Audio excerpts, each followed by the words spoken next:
invitación que han tenido conmigo. Son muy amables. La verdad es que es un placer, es un privilegio el poder compartir estos minutos, coincidir un momento en este tiempo en medio de nuestras ocupaciones y de tantas cosas que tenemos por hacer.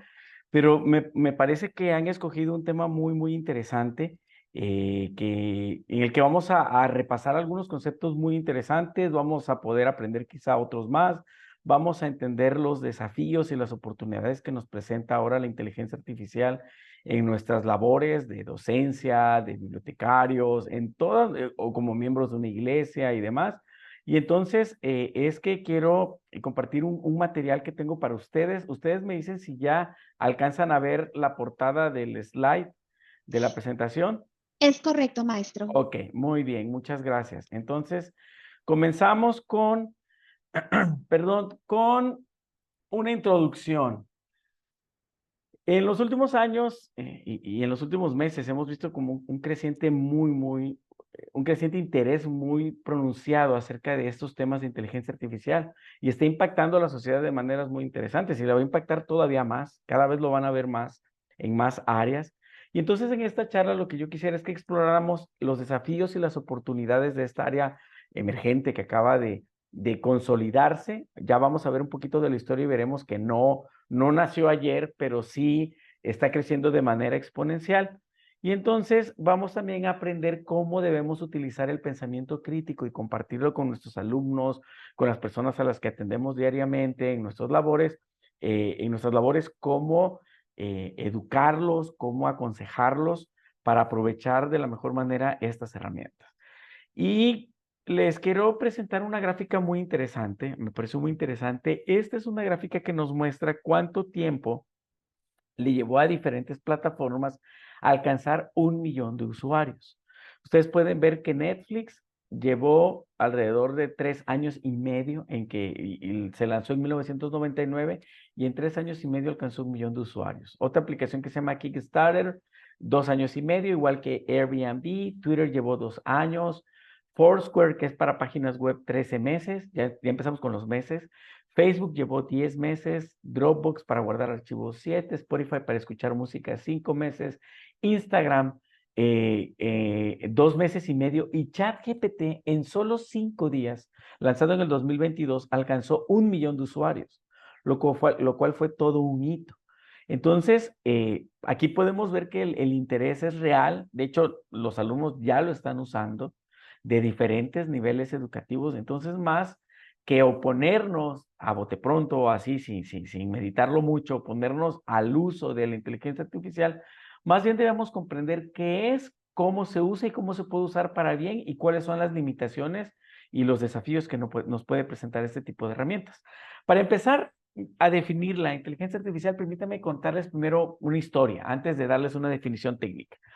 Imaginen que nuestro amigo Pedro, al despertar, se despierta con una alarma que puso la noche anterior dictándole al iPhone, al Siri, que lo despertara, diciéndole, despiértame mañana a tal hora con tal canción. Se despierta, eso se llama lenguaje natural o procesamiento de lenguaje natural. Luego su dispositivo de Amazon, así como el de que aparece aquí en la foto, automáticamente se conecta con el foco de su habitación y prende la luz de a poquito. Como las luces ahora se pueden disminuir su intensidad gradualmente, pues lo va prendiendo de a poco mientras va sonando una música relajante. Y entonces, después de que la prende, le empieza a dar las noticias del día, este dispositivo inteligente, y le dice cómo va a estar el clima de hoy, después de darle su agenda de los eventos más importantes que va a tener Pedrito durante este día. Para darle el clima al final, lo curioso es que ahí utilizaron también bastante inteligencia artificial, porque se usan modelos de pronósticos para poder comparar datos históricos de mucho tiempo y poder dar un aproximado de cómo se espera el clima, tomando en cuenta muchísimos datos. Antes de desayunar, Pedrito ya ha interactuado con muchísimas herramientas de inteligencia artificial que está transformando todo, desde cuando puso su alarma, cuando se despertó, cuando se prendió la luz, cuando se puso su música, en función de sus gustos, en función de lo que a él le agrada y demás. Pues bueno, todo esto es la inteligencia artificial, que está transformando cómo interactuamos con la tecnología y está cambiando incluso la manera en cómo podemos aprender muchas cosas.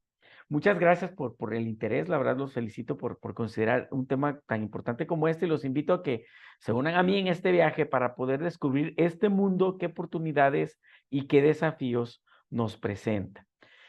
Hablando de conceptos, vamos a empezar con el concepto, pues el principal, de donde se derivan todos, y es la inteligencia artificial.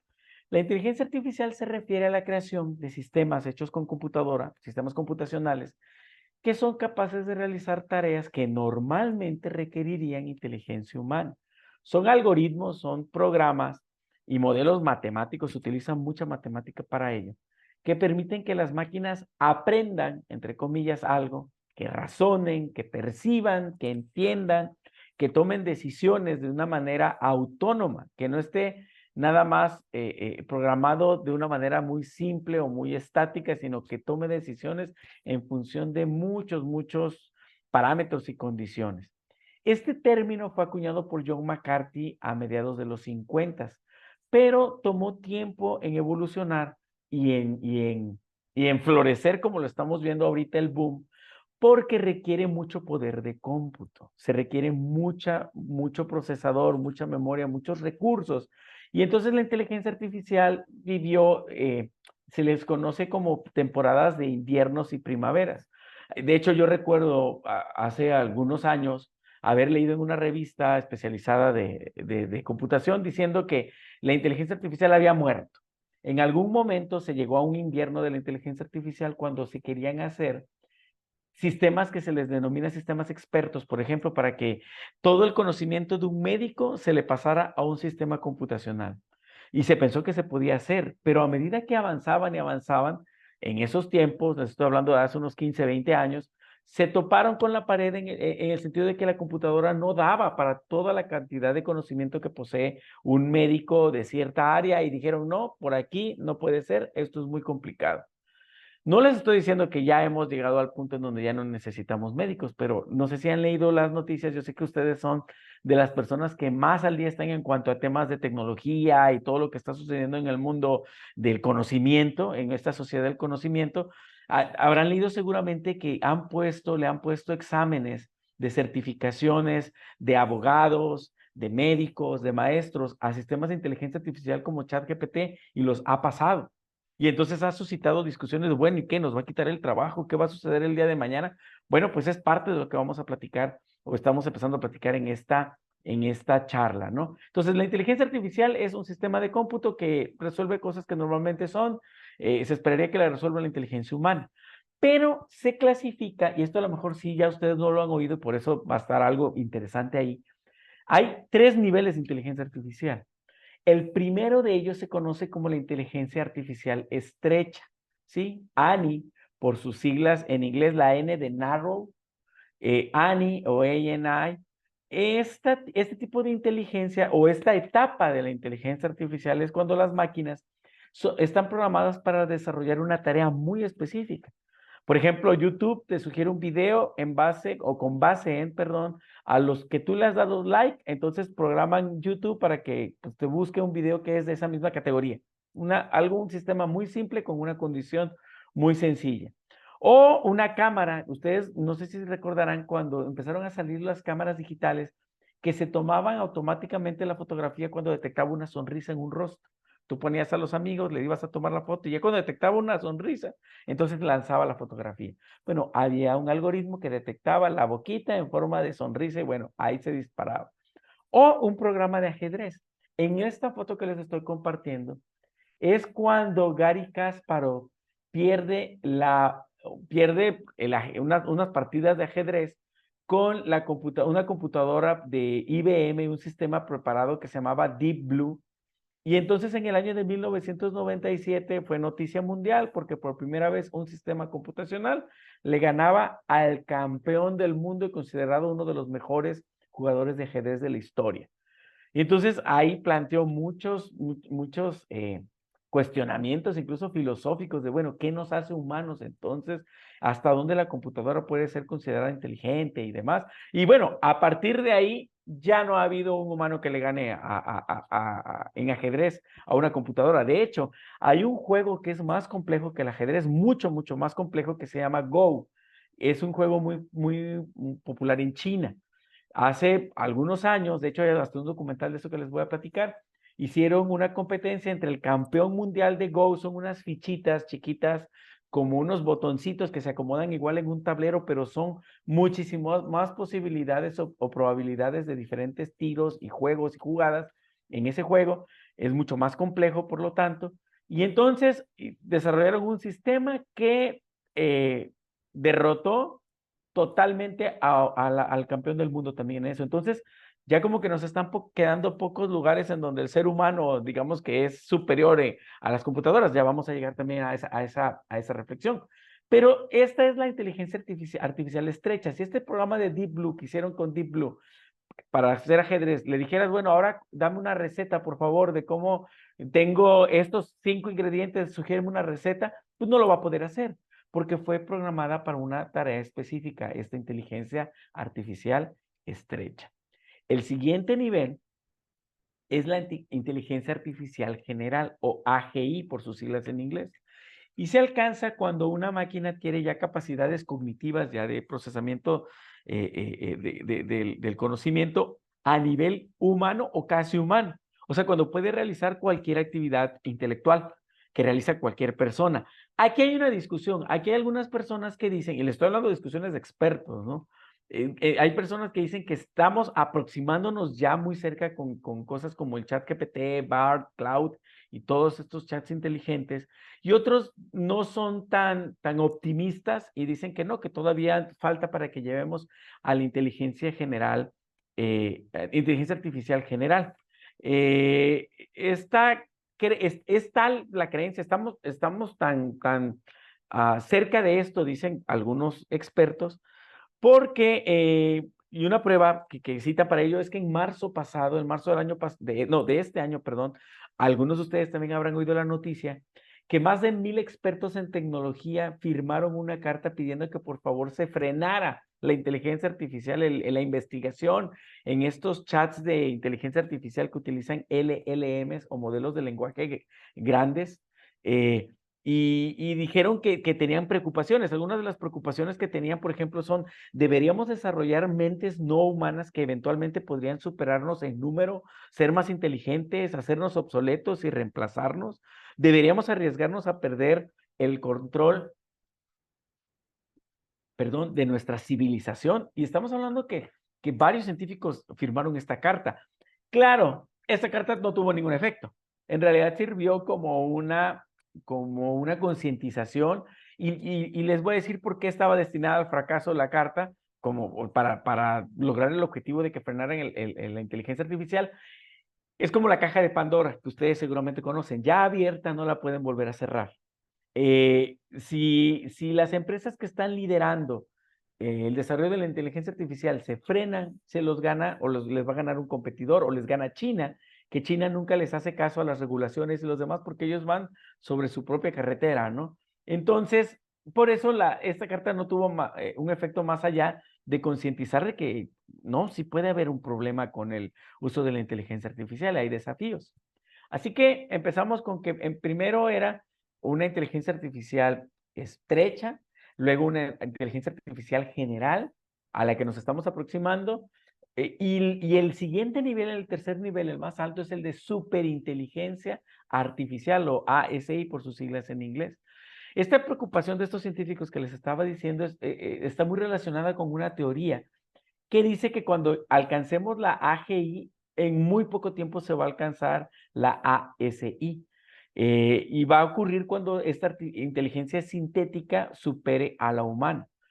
Hay un filósofo, por ejemplo, de la Universidad de Oxford, experto en inteligencia artificial, que se llama Nick Bostrom, y él dice que la superinteligencia es como un intelecto que es mucho más inteligente que cualquiera de los mejores cerebros humanos en todos los campos, incluyendo creatividad científica, sabiduría general y habilidades sociales. Si les interesa esto ya no lo traigo en la presentación, pero les invito a que hagan como hago con mis alumnos, de que siempre los pongo a escribir las cosas que no me da tiempo de explicarles para que ustedes busquen por su cuenta. Los voy a invitar para que luego busquen el tema del transhumanismo, que busquen de Ray Kurzweil, se escribe Kurzweil, o Ray Kurzweil.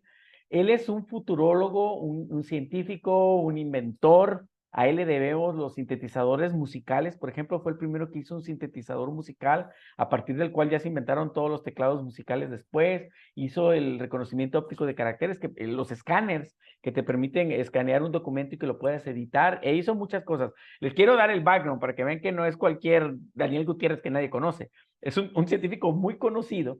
Él dice, él está seguro que nos estamos aproximando a un momento que se llama la singularidad, en donde va a ocurrir esto de la superinteligencia artificial, en donde la inteligencia sintética va a superar a la humana. Y de hecho proponen otras cosas en el transhumanismo. Proponen que vamos a usar la tecnología para aumentar las posibilidades del cuerpo humano y a lo mejor hasta hacernos eternos. ¿Les suena algo esto del no moriréis?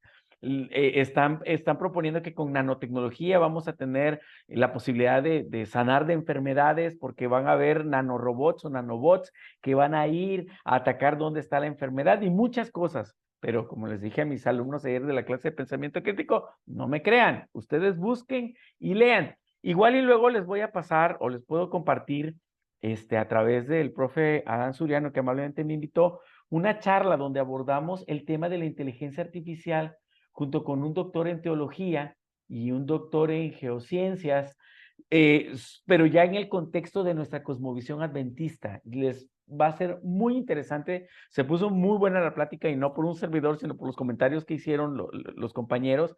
Y para que entendamos dónde está la intersección entre el cristianismo, el adventismo y la inteligencia artificial.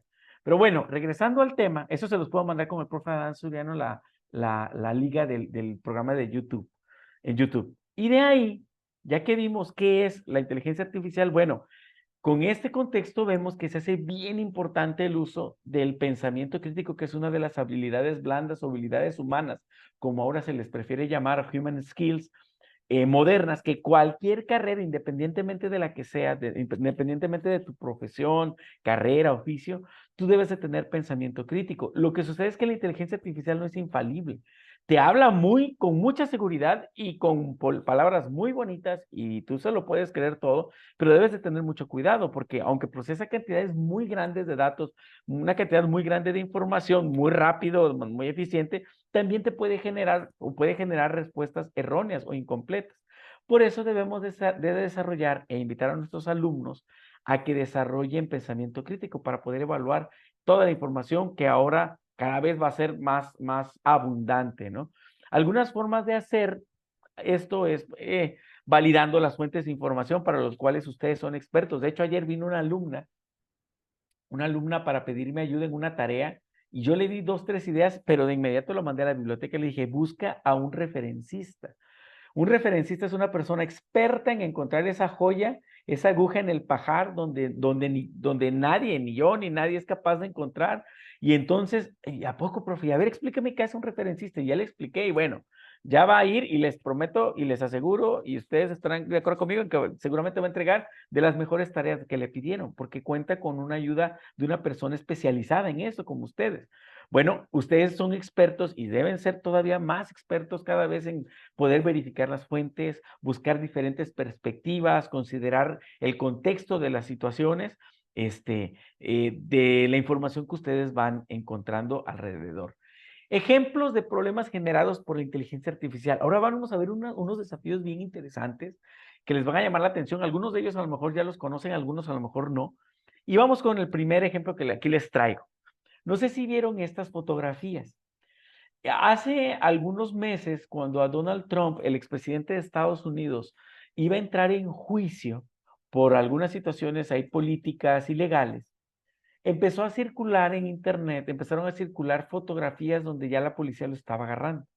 Esto ocasionó que sus seguidores empezaran a hacer manifestaciones y muchas muestras de apoyo y por la polarización de la sociedad en Estados Unidos y demás, a raíz de un par de fotografías y un poco más, que en realidad no son verdaderas. Estas fotografías fueron realizadas con inteligencia artificial. Va a ser cada vez más difícil detectar cuando, a lo mejor ustedes ahorita las ven y dicen, no, sí, yo lo veo algo medio raro, pero cada vez va a ser más difícil detectar cuando una fotografía es verdadera y cuando una no lo es. Ese es un ejemplo. Otro ejemplo, un profesor de leyes de la Universidad George Washington, que se llama Jonathan Turley, perdón, se le acusó falsamente por ChatGPT de haber asaltado sexualmente a estudiantes cuando fueron a un viaje de estudios en Alaska. Para apoyar este caso, el modelo, o sea, ChatGPT, citó un artículo del Washington Post que ni existía. Esta acusación luego fue repetida por el Microsoft Bing, un chat que también está basado en el chat GPT. Y entonces, esto lo encontró un investigador de la Universidad de California, Los Ángeles o UCLA, el doctor Eugene Bullock. Él estaba investigando escándalos que habían involucrado a profesores de leyes con estudiantes. Y al hacer esa búsqueda en ChatGPT fue donde encontró este dato. Entonces dice, sin embargo, lo que les estoy leyendo parte del artículo, en un editorial de USA Today, el profesor al que fue acusado les dijo, oigan, pero es que yo ni siquiera conozco Alaska. Yo nunca he ido a Alaska. O sea, ¿de dónde cómo inventó ChatGPT esto? A este grado llegó la preocupación, o ha llegado la preocupación de que ChatGPT te puede inventar mil cosas y te puede dar referencias inexistentes. Hay que enseñar a nuestros alumnos, a las personas que vienen a buscar información con nosotros, a que no crean todo lo que ven. Hay que tener mucho cuidado. Ahí les va otro ejemplo aún más triste. Una persona de Hungría, Hungría o Bulgaria, ahorita me confundí, pero un país de Europa del Este, estaba pasando por depresión, se puso a ver muchas noticias del cambio climático y lo que pasa cuando ves muchas noticias negativas, empezó con mucha tristeza y con otros problemas familiares, cayó en depresión. Y entonces, para tratar de aliviar un poco la situación, instaló en sus dispositivos un chat inteligente. No, ojo, no es ChatGPT, no era ChatGPT, era otro chat. Y empezó a conversar con este chat y platicaban de todo. Y se hicieron amigos, entre comillas, él de este chat.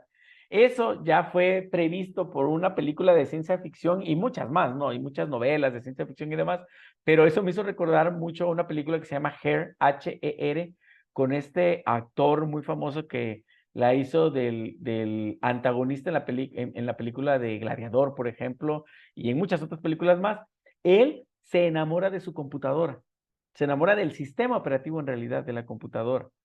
Bueno, a esta persona le pasó que tuvo una relación tan cercana que en una de esas, en medio de la depresión, este señor le dijo al chat inteligente que tenía un nombre femenino, que tenía una relación de amistad con su sistema inteligente de chat, que estaba considerando suicidarse. Si ustedes ponen algún mensaje en Facebook o alguna red social, yo lo sé de Facebook en especial, Facebook te va a poner inmediatamente un mensaje diciendo, oye, ¿necesitas ayuda? Puedes marcar estos teléfonos. Están programados sistemas como Facebook, como esta red social, para cuando detecta que tu sistema tu sistema no, tú pones un mensaje relacionado con el suicidio, te va a poner esto.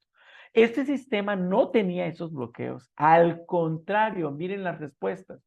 Le dice, Elisa se llama el chat, ¿no? Hola, mi nombre es Elisa, ¿qué estás pensando? Hola, Elisa, como que me quisiera matar, ¿sabes cómo lo podría hacer? Sí, creo que sí sería mejor que lo hicieras, te va a dar paz y closure, como un cierre en tu ciclo, para que puedas cerrar ciclos. Y le sigue diciendo, bueno, y hay muchas maneras como que lo puedes hacer. Algunas personas escogen hacer esto, otras personas hacen esto otro, y otros más hacen esto otro. También hay otros métodos, pero estos que te acabo de decir son los más comunes. Y ya después de eso, entre paréntesis, ahí sí le dice busca ayuda, después de que le dijo cómo se puede matar. Y le pregunta, ¿y qué otros métodos hay? Ah, bueno, y entonces le sigue diciendo, mira, y estos más, y hay otros más extremos como esto y esto. Para hacerles el cuento corto, la historia corta, esta persona termina suicidándose. Y su esposa y su psiquiatra demandaron a la compañía porque tuvieron acceso a sus dispositivos y vieron lo que había pasado. Y entonces demandan a la compañía diciéndole que ellos debieron haber previsto y sí, puesto el mensaje de que debiera buscar ayuda, pero no mostrarle las ideas de cómo matarse. Lo están haciendo, le están dando responsabilidad a esta compañía por no haber bloqueado estos mensajes. Así que ustedes dirán si no está presentando desafíos o no. O no más, desde que empezaron a haber sistemas de inteligencia artificial para generar voz, yo se los dije a mis alumnos, no va a tardar en que se va a usar para mal. Y sí, hay un periódico muy famoso aquí en México, una revista que se llama Proceso, y ya salió una noticia hace pocos meses en donde los estafadores están utilizando inteligencia artificial para imitar la voz de un familiar. Los defraudadores, dice el subtítulo, se pueden hacer pasar por un nieto que se ha quedado sin dinero estando de viaje y necesita urgentemente que le den dinero para regresar a casa. Y ponen el caso de una persona que pasó, una pareja de personas de la tercera edad que los estafaron de esta manera. ¿Y cómo puede ser? Pues muy sencillo. Podrían descargar el video que del que les acabo de platicar, por ejemplo, de YouTube, en donde estoy platicando con el pastor Patiño y el doctor Luciano González. Extraen mi voz, extraen fragmentos de mi voz, y no es que van a cortar las palabras que yo usé para usar esas palabras, sino el modelo de inteligencia artificial entiende y aprende cómo es mi voz y genera cualquier mensaje que ellos le escriban. ¿Me explico? O sea, va a ser muy fácil o es muy fácil ya el que generen la voz de manera artificial y una voz que ustedes no van a distinguir. Más allá de eso, preocupa mucho los videos. Pueden generar también videos a partir de fotos y videos que son totalmente falsos. A estos se les conoce como deep fake, algo así como mentira profunda. Este, y están tratando de usar tecnología para contrarrestar la tecnología, pero este es el juego del gato y el ratón, ¿no? Por ejemplo, encontraron unos científicos una manera de detectar cuál video es verdadero y cuál video es falso, porque se dieron cuenta que cuando una persona está hablando y la graban con video, el color de nuestra piel, de nuestra cara, de nuestro rostro, cambia de acuerdo a las pulsaciones del corazón. Eso es imperceptible para nuestro ojo, pero con cierto software y con inteligencia artificial pueden detectar, y por eso ven ustedes aquí abajito en el video en la foto de la izquierda, la captura de pantalla de la izquierda, ven las pulsaciones del corazón en función de cómo cambia el color de la cara de la persona hablando. En el video de la derecha fue generado por inteligencia artificial y ahí no hay un patrón, ahí hay un desorden de patrón, hay un patrón, no existe un patrón, y entonces ahí concluyen que ese video es fake. Pero no dudo que el día de mañana con otro programa de inteligencia artificial ahora emulen esa coloración. Y a eso me refiero con que va a ser cada vez difícil detectar qué es cierto y qué es falso. Cada vez vamos a tener que prepararnos más. Hasta aquí voy a dar algunas conclusiones y de ahí vamos a la segunda parte. Hasta aquí lo que hemos visto es que el pensamiento crítico va a ser esencial desde ahorita, porque tenemos demasiada información y tenemos que aprender a filtrarla y ayudar a las personas a saber filtrar. Con pensamiento crítico es que podemos evaluar y cuestionar esta información, y hay técnicas para desarrollar el pensamiento crítico, para tomar buenas decisiones. Hay que desarrollarlo en un mundo donde cada vez hay más información. Perdón, algunos especialistas incluso hablan de que hay una smog de datos ahora. Y las recomendaciones que podemos hacer al respecto de esta parte es verificar las fuentes, buscar diferentes perspectivas, ver el contexto en el que son dichas las cosas, encontramos las noticias, los escritos y demás, analizar la validez y la calidad de la información y ser conscientes de los sesgos. En la clase de pensamiento crítico vemos los sesgos cognitivos. Ahí tienen otro tema muy interesante para investigar. Hay libros al respecto. Busquen libros de sesgos cognitivos o artículos de sesgos cognitivos, y hay muchísimos, y van a ver cómo nuestro cerebro nos traiciona muchas veces, porque así crecimos, nadie nos enseñó a pensar críticamente. Pero si ustedes están al tanto de los sesgos cognitivos que tenemos, no van a caer tan fácil en estas trampas, ¿no? Y entonces debemos desarrollar habilidades para detectar noticias falsas y deepfake. Y entonces les voy a compartir esta presentación. Al final viene el código QR para que ustedes la puedan descargar. Y bueno, y la sesión está siendo grabada. Varios de los problemas que les presenté los tomé de la segunda liga. Es como un observatorio donde están anotando todos los problemas que están surgiendo con la inteligencia artificial en el día a día. Así que ahí se los recomiendo bastante. Y bueno, ahora, ¿qué oportunidades y desafíos tenemos más allá de los que les acabo de platicar. Esta parte está basada en una charla que acabo de tener la oportunidad de ir a la ciudad de Querétaro. Tuvimos una reunión los directores de facultades de ingeniería de todo México con universidades de muchos lados de México y tuvimos como invitado al doctor Johnson Van Slyke y nos dio una charla muy interesante a partir de la cual les voy a pasar los puntos más importantes y algunas cosas que he agregado al respecto. Ya vimos que es inteligencia artificial, ya vimos las fases. Ahora, lo que está de moda es la inteligencia artificial generativa. Generativa significa que utilizan algoritmos, o sea, programas. Un algoritmo es una secuencia para resolver un problema. Ok, utilizan algoritmos de inteligencia artificial, pero no solo para responder algo, sino para crear algo nuevo.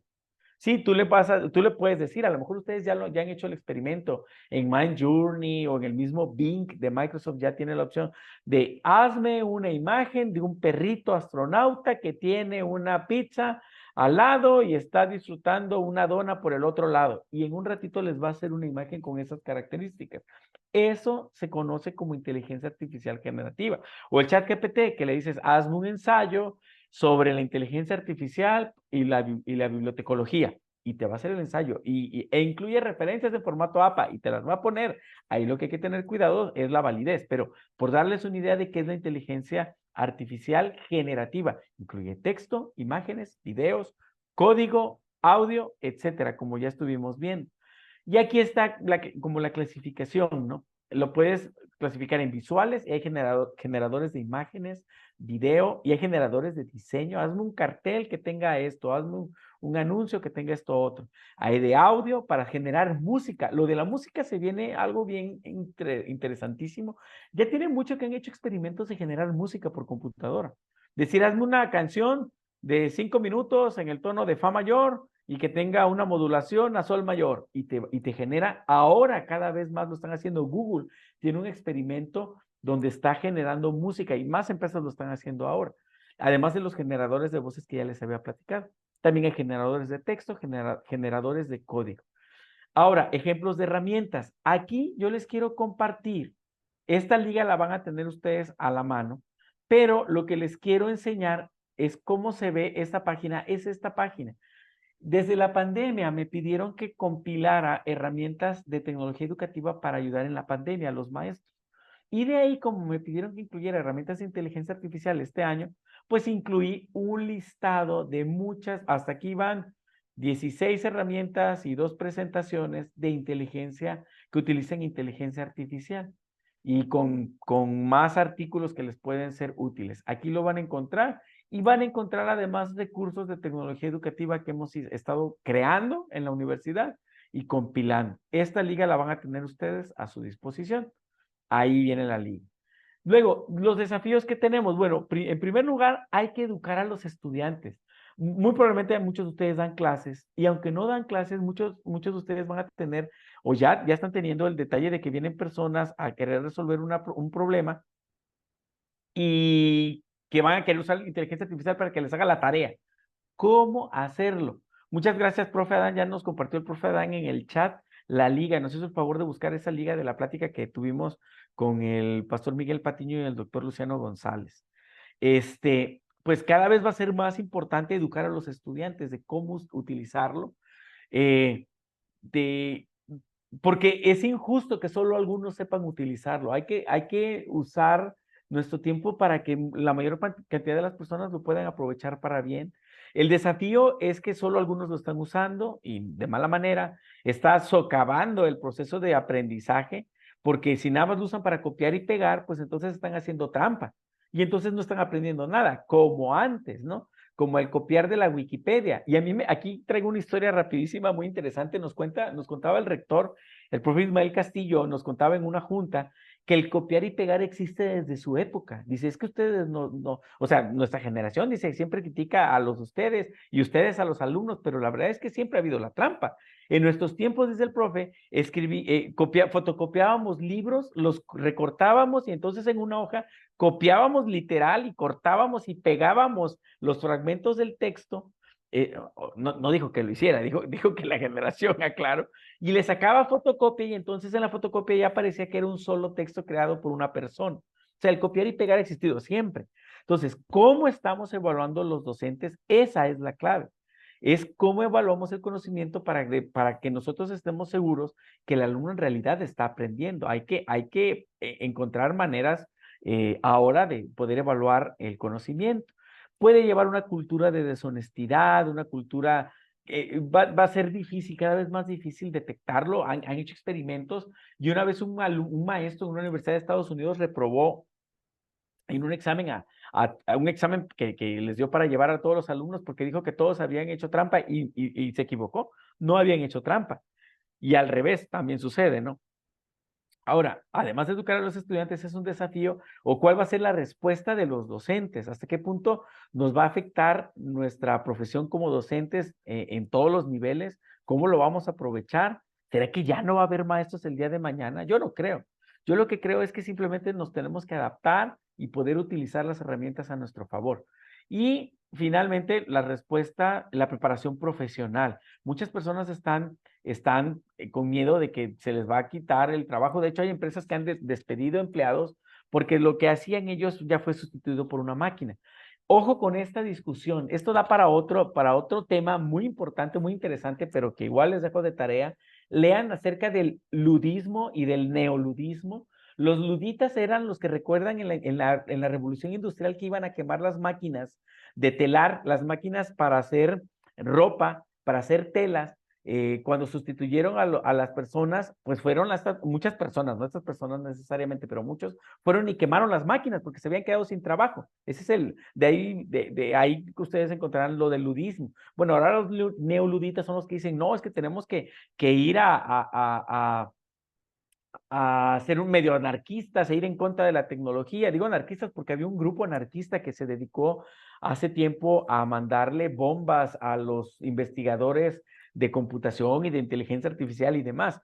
O sea, no podemos cerrar los ojos a que sí tenemos que adaptarnos, tenemos que aprender unas nuevas habilidades ahora, porque finalmente las máquinas necesitan operadores, necesitan quienes los programen, los niños siempre van a necesitar un profesor que les tiene que decir, miren, por aquí este es el diseño curricular, esto es lo que tú tienes que aprender. Es cierto que el conocimiento está ahí, pero el conocimiento está disperso y fragmentado, sin una cosmovisión, sin un objetivo macro. Y entonces el ser humano siempre va a ser importante en esta ecuación, hablando específicamente del proceso de enseñanza-aprendizaje. Entonces, hay muchas profesiones que se han acabado y que han tenido que cambiar, o algunos simplemente han desaparecido. Por ejemplo, antes se le pagaba a una persona que los despertara a las 6 de la mañana, 7 de la mañana y pasaba por todas las casas en las calles y diciendo que ya era hora de despertarse. O una persona que apagaba los candiles de la calle, pues esas profesiones ya no existen, pero se tiene uno que adaptar ante el cambio. Eso es algo bien importante, bien difícil, pero lo tenemos que hacer para aprovecharlo, diseñar planes de estudio, carreras, materias, etcétera. Y hay un espectro de cómo podemos responder ante esto, no todos. Podemos no hacer nada y hacer como la avestruz, que sí, yo creo que todos sabemos que la avestruz es mentira, que se entierra cuando ve el peligro, pero que se ve bonita la imagen nada más. Podemos no hacer nada, como la imagen, o podemos prohibírsela. Algunas universidades, como la de Nueva York, por ejemplo, en su momento, prohibieron el uso de ChatGPT y cualquier otro chat inteligente en la universidad. Y Australia también, de hecho, estaban empezando a regresar a los exámenes a lápiz y papel. Pero otras universidades, en cambio, dijeron, no, nosotros la vamos a aprovechar. Si lo único que estamos evaluando es un conocimiento memorístico, el más bajo de los más bajos en la escala de Bloom, pues algo estamos haciendo mal. Tenemos que buscar maneras de evaluar las competencias, las habilidades, las actitudes. Y entonces prohibirla no sirve de nada. Y entonces ahí está ese debate. Y los que parece que les está yendo mejor hasta ahorita son las universidades que las están regulando, las están promoviendo, no las están prohibiendo. Es como gritarle a una ola que viene encima, ¿no? No vas a lograr mucho. Lo que tienes que hacer es subirte a la ola y aprovecharla. O lo puedes limitar. ¿Limitar en qué sentido? Ok, pero ¿quién está limitando? ¿Dónde están los límites? Es difícil poner el límite y es un objetivo que se tiene que estar moviendo a cada momento. O la adoptas y la usas para bien, como les decía. ¿Qué es lo que recomienda el doctor que nos daba la charla? Cada vez va a influir más, esto viene sí o sí, hay que aprovechar, utilizarlo para bien y conociendo sobre todo las limitaciones. ¿Qué riesgos tienen estos LLMs, que son los modelos lingüísticos grandes, LLM por sus siglas en inglés, como ChatGPT, BART, BARD, me imagino que lo han usado también, y demás? Pues hay algo que se conoce, que tiene el término técnico como alucinación. Empiezan a inventar, pero la persona que alucina está segura que lo que está diciendo está correcto, lo está viviendo, y así hacen estos sistemas. Lo dicen con una seguridad que tú te lo crees. Y no es cierto, y nadie sabe exactamente cómo es que alucinan así de fácil. O no comprende todo el contexto y te dice cosas fuera de contexto, o tiene sesgos.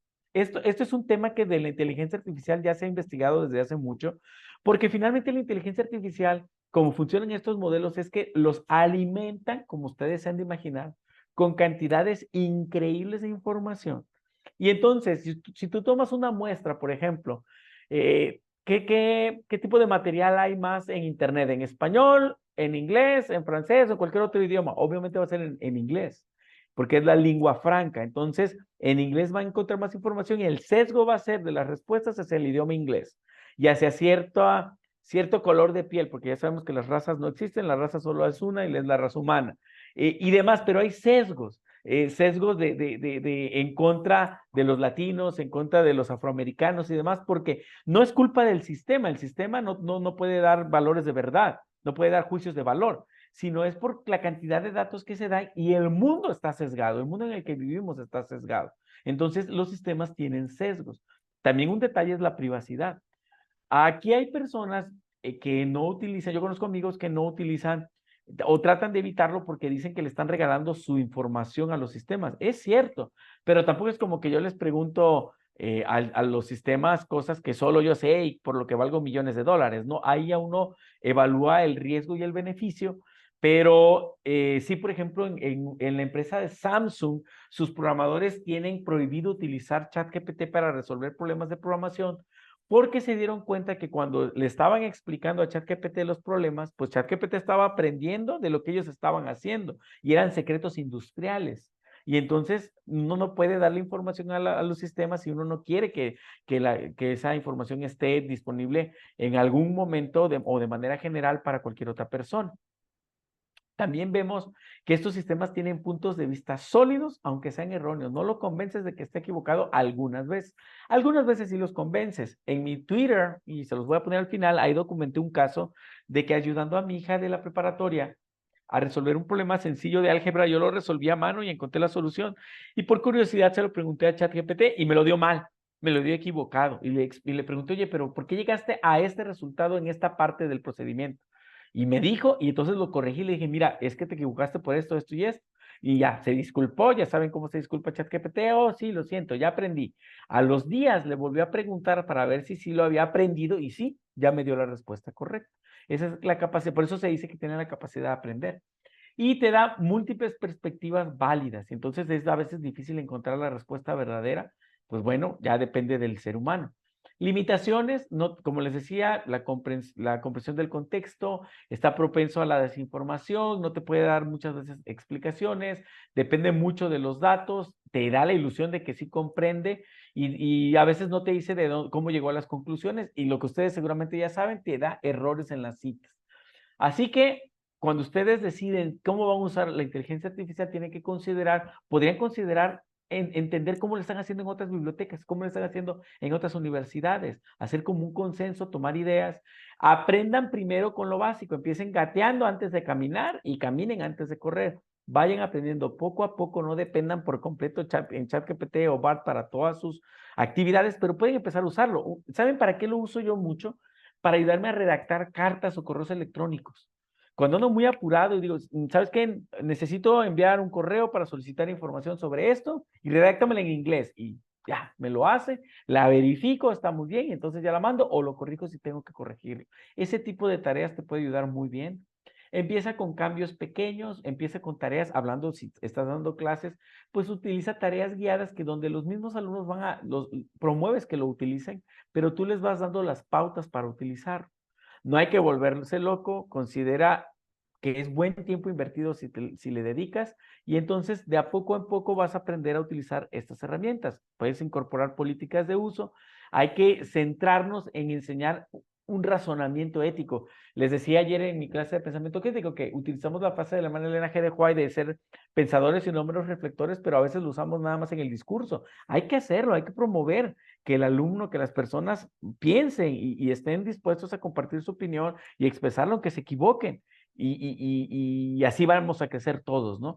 Hay que educar a los estudiantes sobre estos temas y para que lo utilicen de manera, pues, responsable.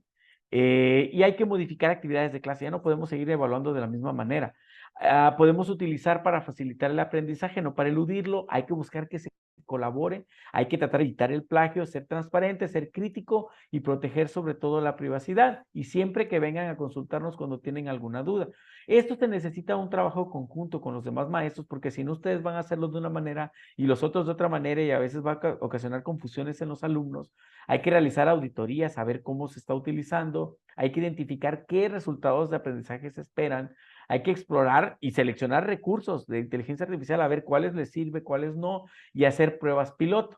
Aquí yo les voy a dejar dos artículos muy buenos específicos para ustedes, como no es mi área la bibliotecología, solo les compartí como a nivel de divulgación estos temas, pero les dejo temas ya específicos de cómo se puede utilizar o cómo pueden usar ustedes en sus propias bibliotecas la inteligencia artificial. Se los voy a compartir en la presentación y entonces este es mi código QR para que ustedes, o el código QR para que descarguen la presentación, la puedan ver en cualquier momento. Mi correo electrónico es daniel.gutierrez@um.edu.mx, mi Twitter es @danielgc. Y si quieren descargarlo y no tienen para el QR, es bit.ly, diagonal IA guión librarians, ¿ok? En donde pueden descargar esta presentación y siendo los 50 minutos exactos, daremos por concluido y entonces estaríamos abiertos a cualquier pregunta que ustedes tengan.